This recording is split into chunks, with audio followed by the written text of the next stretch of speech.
할렐루야. 네, 오늘도 주님의 말씀을 사모하셔서 주님의 전에 나오신 여러분들 모두 위에 주님의 은혜가 가득하기를 축복합니다. 세상에는 여러 민족과 여러 나라들이 있습니다. 이 수많은 나라에는요, 각자 자신의 민족 정체성을 확인할 수 있는 사건과 순간들이 있다고 합니다. 미국인들은 유럽, 특히 영국에서 떠났던 첫 이민자들이 미국에 도착했던 그 순간을 첫째로 꼽습니다. 두 번째로는 18세기 말 조지 워싱턴의 지도 아래에서 영국을 아메리카 땅에서 몰아내었던 혁명의 사건을 이야기합니다. 그리고 셋째로는 19세기 중반에 있었던 미국 남북 전쟁으로 그 전쟁은 긍정적이든 부정적이든 이 이후에 미국 사회의 방향을 결정할 만큼 큰 영향을 주었다라고 이야기합니다. 그래서 미국인들은 이 미국 남부와 북부의 문화, 그 나름의 생활 양식을 서로 조금이라도 언급해 보거나 건국 조상 또는 헌법에 대해 이야기하면 금세 서로의 정체성, 민족 정체성을 알아차리고는 경계를 풀기도 하고 또 반대로는 더욱 경계를 하기도 한다고 합니다. 그렇다면 지금의 대한민국을 만드는 데 가장 큰 영향을 미친 사건과 순간은 어떤 것이 있을까요? 여기에는 각 세대마다 생각하는 순간과 사건에 약간의 차이가 있으리라고 생각됩니다. 폭넓게 생각해보면 첫 번째로는 1950년부터 53년까지 있었던 한국전쟁을 꼽을 수가 있을 것 같습니다. 이 전쟁을 계기로 대한민국 안에는 반공체제가 강화되었고 미국과의 관계가 강해졌고 정치 및 경제 전반에 큰 영향을 미치게 되었습니다. 둘째로는 1960년대부터 80년대까지 급격히 성장한 산업화입니다. 독재 정치라는 한계가 있었지만 이런 강력한 경제개발 정책은 한강의 기적이라 불리는 급격한 경제 성장을 이루어냈습니다. 셋째로는 민주화 운동입니다. 오랜 시간 지속되었던 군사 정권에 저항하기로 한 국민들의 민주화 운동은 오늘날 대한민국의 민주주의 사회를 만드는 결정적인 역할을 감당했습니다. 여기에 대해서는 사람들이 생각하는 것마다 그 평가가 다 다르겠지만 실제로 그 시대를 거쳐온 이들이라면 그 시간과 가정들이 지금의 긍정적이든 부정적이든 지금의 대한민국을 만들었고 대한민국 민족 정체성에 큰 흔적을 남긴 사건들임에는 부정하지 않을 것입니다. 이러한 여러 주요 사건과 순간들마다 우리는 새로운 자유와 새로운 당황스러움을 경험했고 오래전 이스라엘에도 유대인들에게도 이와 같은 민족 정체성에 강한 흔적을 남긴 순간이 있었다는 겁니다. 그런 역사적인 순간이 어떤 것이었냐면 다름 아닌 모세가 하나님으로부터 율법을 받은 장면입니다. 이것은 이제 이스라엘 백성들이 하나님의 백성이 되었다는 것을 나타내고요. 하나님의 백성답게 살아가는 삶의 지침이자 정체성의 근거가 되었습니다. 그래서 이스라엘 백성들, 유대인들에게 있어 율법을 지킨다라고 하는 것은 무엇보다도 엄중한 일이었습니다. 율법을 상징하는 모세의 영향력은 전통적으로 굉장히 강할 수밖에 없었습니다. 지금도 성경의 해석과 그에 따른 신학적 교리에 따라서 교회의 교단들이 다른 것처럼 당시 이 율법을 어떻게 해석하는지에 따른 여러 학파가 존재했습니다.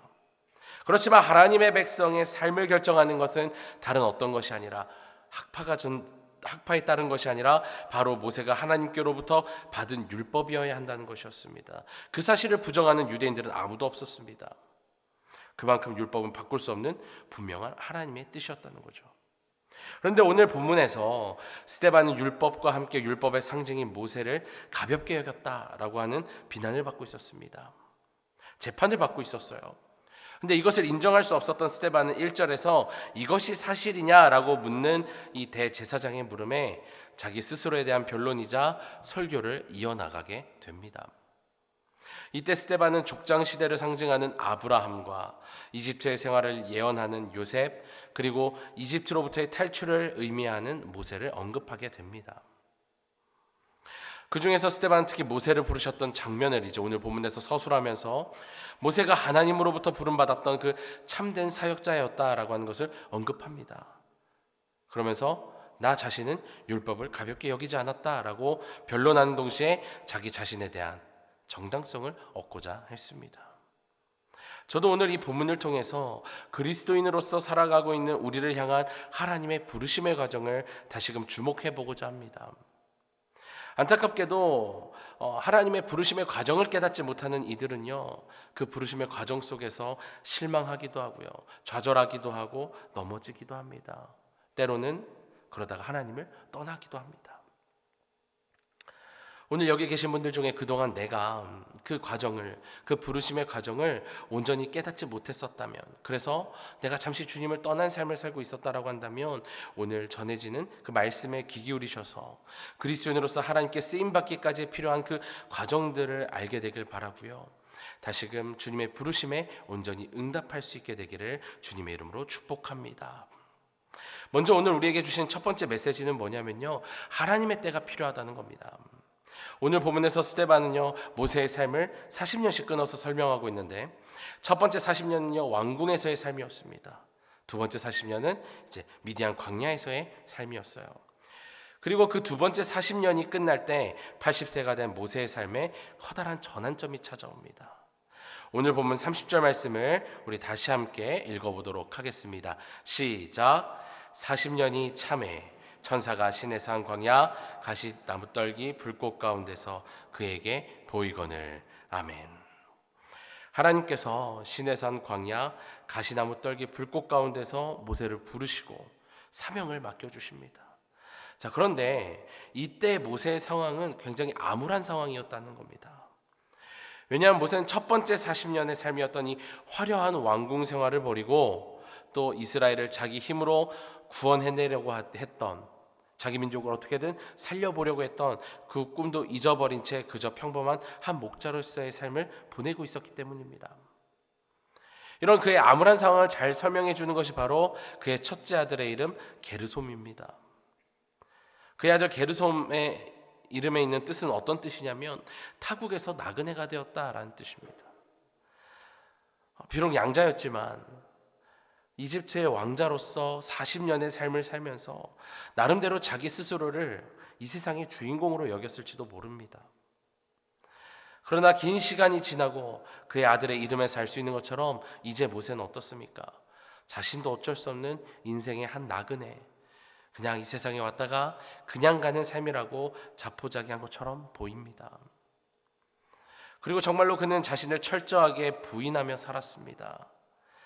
당시 그가 얼마나 철저히 자신을 부인하며 살았냐면 나이가 80이 되도록 여전히 장인에게서부터 독립하지 못한 채 자기에게는 아무런 힘이 없고 재주도 없다라고 인정하며 살고 있었습니다. 그는 마치 한순간에 일자리를 잃어버린 실직자의 모습처럼 완전한 의욕 상실의 상태였다는 겁니다. 그렇게 아무런 꿈도 소망도 없이 살아가는 비참하고도 암울한 상황을 보내고 있던 이가 모세였다는 겁니다. 그런데 그때부터 모세의 삶에 모든 것을 잃어버리고 모든 것을 포기하고 그 어떤 무기력감의 결정체였던 그런 모세의 삶에 반전이 일어나기 시작했다는 거예요. 다시 한번 제가 30절 말씀을 읽어드릴게요.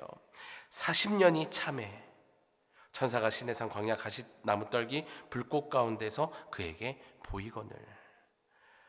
오늘 본문을 기록하고 있는 스데반은요, 모세의 삶에 찾아온 반전을 암시하는 말로 무엇을 언급하냐면 40년이 참회라고, 참회라는 단어를 사용합니다. 영어 번역본인 킹 제임스 버전에서는요 40 years were expired라고, expired, 만료라는 단어를 사용합니다.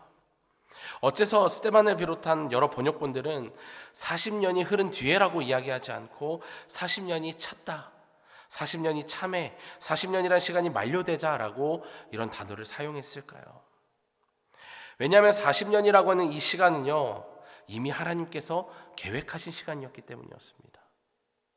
다시 말해 38년이 되었든 39년이 되었든 아니면 41년이 되었든 그때 준비가 되면 시작되는 것이 아니라 하나님이 정하신 40년이라고 하는 그 시간이 채워지지 않으면 그 다음의 역사는 없었다라고 하는 것이죠.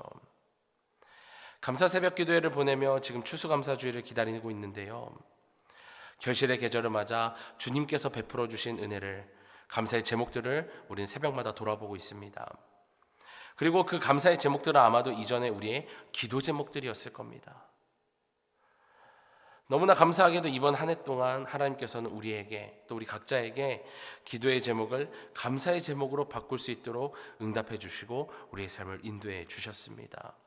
자, 그런데요, 그렇게 주님께서 응답해 주시고 인도해 주신 것도 있는데 아무리 주님을 찾고 부르짖어도 응답되지 않는 기도의 제목들이 있다는 겁니다. 다른 건 다 주신 것 같은데 왜 이것만은 주시지 않을까라고 고민되는 것들이 있으실 거예요. 기도뿐입니까? 우리가 아무리 열심히 땀을 흘리고 수고하고 죽으림을 다해도 소망과 열망을 가져 그것을 구하려고 하는데도 구해지지가 않는 것들이 있습니다. 해결하려고 하는 문제들도 있는데 도저히 해결되지 않는 문제들이 있어요. 그 상황이 조금 더 꿈쩍하지 않는 경우들이 있을 겁니다. 그것은 하나님께서 일을 하시지 않는 것이 아니라 오늘 말씀처럼 하나님께서 작정하신 때가 있기 때문이라는 겁니다. 그때가 올 때까지 그 시간이 채워져야 된다는 거예요. 그러지 않으면 그 어떤 것도 시작이 되지 않습니다. 그래서 오늘 본문에서 뭐라고 합니까? 40년이 참회라고 드디어 하나님께서 계획하신 역사의 시간이 움직이기 시작했다는 것을 알려주게 됩니다. 오랜 시간 하나님께로부터 응답이 없어 답답하고 괴로우십니까? 너무 힘들 겁니다. 언제쯤이면 이 상황이 내 눈앞에 있는 이 일들이 언제 해결이 될지 눈앞이 캄캄하신 분들도 있으실 거예요. 그때마다 나를 부르신 그 주님을 기억하셨으면 좋겠습니다. 주님의 부르심과 일하심에는 과정이 있다는 것을 기억하셨으면 좋겠어요. 그러면서 소망을 가지시길 바랍니다. 주님께서 나를 버리시거나 나와 동행하시지 않으신 것이 아니라 나를 향할 하나님의 때가 아직 이르지 않았음을 기억하시길 바랍니다.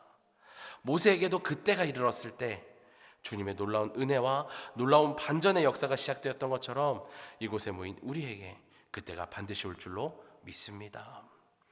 그렇다면 우리는 그때까지 과연 무엇을 해야 하는가? 당연히 주님의 때를 잘 기다려야 합니다. 근데 잘 기다리는 것보다 중요한 것은 뭐냐면요, 이제 그 주님의 때가 왔을 때 내가 거기에 온전히 응답할 수 있느냐라는 겁니다. 그래서 오늘 우리에게 주신 두 번째 메시지는 주님의 부르심에 응답하는 과정이 우리에게 필요하다라는 겁니다. 31절 말씀 우리 다시 함께 읽어보도록 하겠습니다. 31절입니다. 시작. 모세가 그 광경을 보고 놀랍게 여겨. 아멘. 모세가 놀라운 광경을 보게 되는데 그 광경을 본 곳은 호렙산이었습니다. 이 호렙산은요, 나중에 신의 산 또는 하나님의 산이라고도 불려지는 곳인데요, 호렙이라고 하는 말은 어떤 말이냐면 건조하다라는 뜻을 가지고 있습니다. 호렙산은 건조한 산이었어요. 식물들이 풍성하게 자라기에는 어려운 광야와 같은 형질을 띤 곳이 바로 호렙산이었습니다. 건조하다는 말 그대로 호렙산에서는요, 때때로 자연적으로 불이 나기도 했습니다. 하지만 이때 모세가 본 것은요, 늘 양을 치다가 오며 가며 보았던 건조해서 생긴 불이 아니라 계속 같은 모습으로 불에 타고 있는 가시떨기나무를 보게 되는 거죠. 얼마나 신기했을까요? 늘 보던 것들은 다 보고 있다가 보면 얼마 안 있다가 타서 사라졌는데 얘는 안 타고 계속 남아있는 겁니다. 그래서 왜 그런가 가까이 갔더니 어떤 소리가 들리기 시작하는 거죠. 오늘 성경에서는 주의 소리라고 이야기합니다. 주석을 제가 찾아보니까요, 이것은 단순히 아무런 뜻없는 소음이나 외침이 아니라 사람이 듣고 그 의미를 파악할 수 있는 말소리라고 이야기합니다. 그러니까 아무도 없는 곳에서 나 혼자 광야 같은 곳에서 평소에 보지 못했던 기이한 장면을 만났는데 그때 아무 소리 없이 조용한 곳에서 누군가 나에게 갑자기 말을 걸고 있다는 거예요. 얼마나 소름 끼칠까요? 저는 무서웠을 것 같습니다. 저는 이 장면이 마치 다니엘서 5장에서 잔치를 벌이던 벨사살 왕과 사람들 앞에 커다란 손가락이 나타나서 벽에 글자를 썼던 장면처럼 평소에 상식적으로 볼 수 없는 기이한 모습이라는 것에서 공통점이 있다라고 생각했습니다.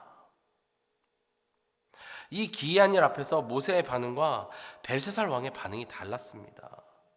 제가 그림 하나를 준비했는데요, 빛의 화가라고 불리는 렘브란트의 작품 벨사살의 향연이라는 작품입니다. 이 작품을 또 나중에 한 번 더 찾아보시면 더 자세히 보실 수 있을 것 같은데요. 이 그림에 등장한 등장인물들의 얼굴에서 우리는 무엇을 발견할 수 있냐면 모두가 놀란 표정을 하고 있다는 겁니다. 눈을 그냥 크게 뜨고 있는 것이 아니라 눈알이 튀어나올 만큼 아주 크게 뜨고 있어요. 입도 벌리고 있습니다. 누군가는 마시고 있던 와인잔을 쏟고 있어요. 모두가 놀랐다는 겁니다. 그리고 이 놀람이요, 긍정적인 반응의 서프라이즈와 같은 감정이 아니라 두려움을 동반한 놀람이었다는 겁니다. 공포스러운 어떤 것을 본 표정이에요. 그래서 다니엘서 5장 6절에서 이에 대한 벨사살 왕의 반응을 이렇게 기록하고 있습니다. 다니엘서 5장 6절 말씀 제가 읽어드릴게요. 이에 왕이 즐기던 얼굴빛이 변하고 그 생각이 번민하여 넓적다리 마디가 녹는 듯하고 그의 무릎이 서로 부딪힌지라. 아멘. 넓적다리 마디, 허벅지가 녹는다는 건 무슨 얘기일까요? 극도의 공포로 인해서 온몸에 힘이 빠져 탈진해버렸다는 거예요. 그리고 무릎이 서로 부딪혔다는 건 뭡니까? 너무 두려워서 다리가 후들거리는데 그 정도로 무릎이 서로 부딪힐 만큼 무서웠고 떨렸다는 겁니다. 혹시 개다리춤 춰보신 적 있으신가요? 개다리춤 어떻게 추는지 아세요? 아시죠? 지금 일어나시진 않아도 되고, 네. 한번 무릎이 부딪힐 만큼 다리가 후들거린다라고 하니까 한번 무릎을 개다리춤 추듯이 한번 자리에서 아무도 안 보니까 나만 보이니까 한번 해보세요. 얼만큼 많이 흔들려야 되는지를 아실 수가 있을 거예요. 보통 힘과 떨림으로는요 무릎이 서로 닿기가 쉽지가 않습니다. 그만큼 하나님께서 보여주셨던 이 장면이 벨사살 왕과 그 사람들에게는 공포스러웠다는 거예요. 평소에 보지 못했던 그 기이한 장면을 보고 벨사살 왕은 두려워했습니다. 자, 그런데 모세는요 달랐다는 거예요. 그는 그 기이한 광경에 놀랐지만 두려워하지 않고 오늘 본문에 기록된 것처럼 가까이 가게 됩니다. 저는 여기서 불타는 떨기나무를 향해 가까이 갔던 모세의 반응을 조금 더 주목하고 싶습니다. 이 가까이 갔다라고 하는 것은 무엇을 의미할까요? 이것은 그가 하나님과의 관계를 맺기 원했다라고 우리가 생각해 볼 수가 있습니다. 그러니까 하나님의 부르심에 대한 우리의 올바른 응답은 어떤 것이냐면요, 벨사살 왕처럼 두려워할 것도 아니고요, 또 단순히 기뻐하고 두려워하는 어떤 감정적인 차원의 것이 아니라 주님과 관계를 맺는 것으로 나아가는 영적 차원의 것이 한다는 사실입니다. 그리고 주님과 관계를 맺는 방법으로 앞서 읽었던 31절에서 한 단어로 알려주고 있습니다. 알아보려고 가까이 가니. 모세가 가까이 간 목적이 무엇입니까? 알아보려고요. 그렇다면 하나님과 관계 맺기 위해 우리는 하나님에 대해 어떻게 알아볼 수 있을까? 알 수 있을까? 여기에는 여러 가지 우리의 영적 행위가 필요합니다. 우리가 너무나 잘 알고 있는 것, 그리고 우리가 매주 하고 있는 것들, 예배 드리는 것을 시작으로 말씀을 읽고 묵상하고 기도하는 것, 수많은 신앙적 행위들이 주님과의 관계를 맺는 데 도움이 될 것입니다. 지금 이야기한 것도 말고 참 많은 것들이 있습니다. 여기서 개인적으로 스스로 생각해 보셨을 때 내가 날마다 할 수 있는 것으로 잘 선택하셔서 그것으로 주님과의 관계를 잘 이어가셨으면 좋겠습니다. 그리고 그것으로 주님의 그 부르심의 그 각 과정들을 잘 이겨낼 수 있기를 소망합니다. 마지막 세 번째 메시지는 뭐냐면요, 내가 서 있는 곳이 어딘지를 알고 있어야 된다는 겁니다. 우리 다 함께 오늘 본문 33절의 말씀을 함께 또 읽어보도록 하겠습니다. 시작. 주께서 이르시되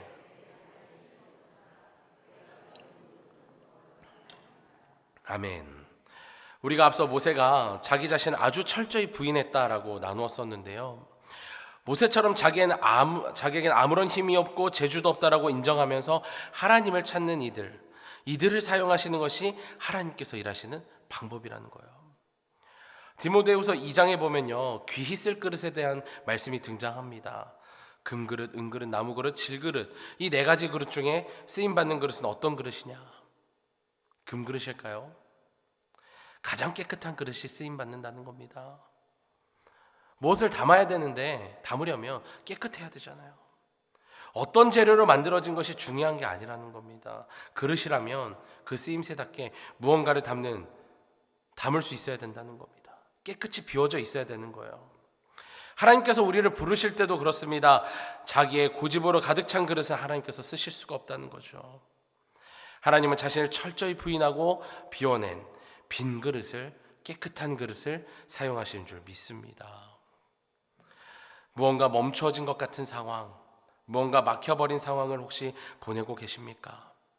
무언가를 가득 채워서 그 문제를 해결하려고 하기보다는요, 주님의 도우심을 구하며, 주님과 관계하며, 주님의 일하심을 구하며 내 안에 차 있는 그 쓸모없는 것들을 비워내고 깨끗해지기를 소망합니다. 그리고 제가 오늘 말씀의 제목으로 삼은 것처럼 모세가 선 곳, 모세가 하나님을 만난 장소가 우리에게 또 중요한 의미를 가져다 주는데요, 그곳은 예루살렘도 이집트도 아닌 미디안 광야에 있는 호렙산이었다는 겁니다. 앞서 잠시 언급하고 넘어갔었는데요, 모세에게 있어서 호렙산은 타향살이의 슬픔을 안고 하나님 없이 그 어떤 소망도 없이 양떼를 몰던 곳이었습니다.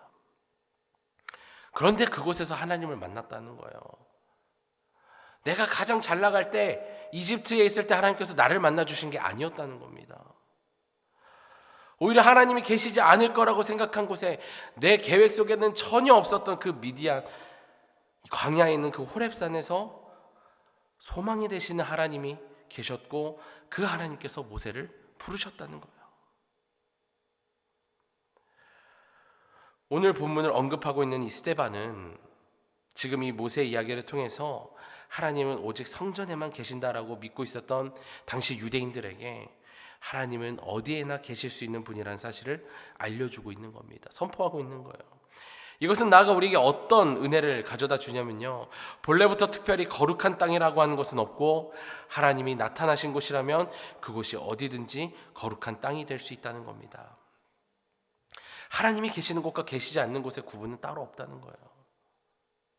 그래서 우리는 이렇게 또 이해할 수 있습니다. 부끄럽지만 주님의 거룩한 성전으로 부름받은 우리 그리스도인들이 있는 곳이라면, 내가 서 있는 그곳이 하나님께서 계시는 곳인 줄 믿습니다. 그래서 우리는 내가 선 곳이 어디인지를 알고 있어야 된다는 거예요. 이것은 앞서 나를 비우는 철저한 자기 부인과 함께 내가 선 곳이 실제로도 주님과 함께하는 것뿐만 아니라 나를 보고 계시는 하나님 앞임을, 주님 앞에 선 곳임을 기억하는 것입니다. 그래서 내가 지금 어디에 있는지를 안다라고 하는 것은요, 주님의 부르심이라는 우리 그리스도인의 목적에 있어 아주 중요합니다. 다들 운전하실 때 내비게이션 사용하실 거예요. 이 내비게이션은 어느 목적지를 향해 갈 때 도움을 주는 것이죠. 내비게이션이 나온 뒤로부터는 조수석에서 옆에서 지도를 펼쳐들고 여기로 가야 돼요, 저기로 가야 돼요 이렇게 얘기하지 않아도 되었습니다. 자, 그런데 이 내비게이션이 길을 알려줄 때 가장 큰 특징은 뭔지 아십니까? 처음에 목적지를 찍고 나면요, 목적지를 알려줘야 되니까 목적지만 보여줍니까? 그렇지 않습니다. 내가 가는 내내 현 위치를 보여줘요. 내비게이션의 특징은 그겁니다. 목적지까지 가는 동안 나의 위치를 알려주는 것이 내비게이션의 역할입니다. 다시 말해, 내가 어디에 있는지를 알아야 목적지를 향해 갈 수 있다는 것입니다. 오늘도 내일도 주님이 부르시는 그날까지 우리는 수많은 자리에 서게 될 거예요. 그러나 그곳이 어디든지 내가 서 있는 그곳이 하나님께서 나를 지켜보고 계시는 거룩한 곳임을 기억하셨으면 좋겠습니다. 이것을 라틴어로 코람데오라고 합니다. 하나님이 항상 보고 계심을 의식하며 사는 삶을 이야기해요. 이러한 코람데오 정신과 함께 내가 항상 어디에 있는지를 아는 사람은 오늘 보면 35절, 이제 내가 너를 애굽으로 보내리라 라고 하나님이 말씀하셨던 것처럼 비로소 하나님의 도구로 쓰임받게 될 줄로 믿습니다. 오늘 우리는 하나님께서 우리를 부르시고 쓰시는 데까지의 과정을 세 가지로 살펴봤습니다. 첫째는 하나님의 때가 있다는 것, 두 번째는 주님의 부르심에 응답해야 된다는 것, 그 응답 이후에는 마지막 세 번째로 내가 서 있는 곳이 어디인지 알아야 된다는 것을 나누었습니다. 오랜 시간 신앙생활을 하셨든지 아니면 최근에 신앙생활을 하셨든지 하나님의 부르심에 순종하고 그 과정들을 거쳐 온전히 쓰임받는다는 것은 보통 쉬운 일이 아닙니다. 사랑의 열매로 설명하자면 하나님의 때를 기다릴 수 있는 인내의 열매가 필요하기도 하고요, 주님의 부르심에 온전히 응답하게 하는 양선, 선한 마음의 열매가 필요합니다. 또 마지막으로 내가 서 있는 곳이 어딘지 내 마음의 상태를 스스로 점검하고 그 상태를 받아들일 수 있는 온유한 마음과 또 그런 열매가 필요합니다. 그러니 열매를 맺는 과정과 함께 이어지는 주님의 부르심의 그 과정까지 우리에겐 수많은 믿음의 시행착오의 과정들이 필요하게 됨을 오늘 우리는 알게 됩니다. 아니면 이미 너무 많은 과정을 거치다가 이미 지치셨는지도 모르겠어요. 그럼에도 불구하고 이 과정은 부르심에 대한 온전한 응답을 위해서는 반드시 거쳐야만 한다는 겁니다. 이 과정이 없이는 우리는 온전히 바로 설 수가 없습니다. 제가 얼마 전에 유소년 축구팀의 훈련 중에 있었던 영상 하나를 보게 되었는데요. 훈련을 하다가 코치가 아이들을 불러 모읍니다. 그리고 이렇게 얘기해요. A4 종이를 하나를 들고 얘기합니다. 이 A4 종이를 내가 그냥 던져버리면 어떻게 될까? 그러면서 던져요. 그랬더니 A4 용지가 나풀거리다가 그냥 코치의 발 앞에 떨어지게 됩니다. 그리고는 코치는 다시 이 종이를 집어든 뒤에 막 구겼습니다. 그리고는 다시 아이들에게 물어요. 이번에 내가 이 종이를 던지면 어떻게 될까? 그리고 던졌더니 종이가 나풀거리지 않고 훨씬 멀리 날아가더라는 겁니다. 그러면서 코치는 아이들에게 얘기합니다. 구겨진 종이는 별로 보기에 좋아 보이진 않지만 멀리 날아갈 수 있는 것처럼 지금 너희가 이 힘든 훈련을 하면서 넘어지고 쓰러지는 그 구겨지는 과정을 거쳐야 더 나은 축구 선수가 될 수 있어. 이렇게 얘기를 했다라는 겁니다. 그리스도인으로 살아가는 우리의 믿음의 가정, 주님의 부르심의 가정도 그렇다는 겁니다. 그냥 어느 날 뜬금없이 주님이 나에게 갑자기 찾아오셔서 우리를 부르시는 것이 아니라는 거예요. 모세도 그랬습니다. 하나님께서 그의 앞선 첫 번째 40년을 보셨고요. 두 번째 40년까지도 보셨다가 그를 부르셨잖아요. 그 시간 동안 모세는 구겨지고 또 구겨졌습니다. 매일같이 반복되는 삶의 어려움, 도저히 해결되지 않는 문제들이 있습니까? 그것은 다른 어떤 것이 아니라 우리를 더욱 멀리 가게 하는 주님의 부르심에 합당하게 만드는 구겨짐들임을 믿으시길 바랍니다. 오늘 이곳에 함께 하신 성도님들 모두 구겨지는 삶, 구김 가득한 그 삶이 너무나 부담이 되고 어렵고 힘들지만 주님께서는 늘 내가 서 있는 이곳에서 함께하고 계심을 믿고 또 담대하게 그 시간들을 묵묵히 이겨내셔서 주님께서 이제 내가 너를 보내리라 라고 자신 있게 말씀하실 수 있는 그런 믿음의 사람들이 되기를 주님의 이름으로 간절히 축원합니다.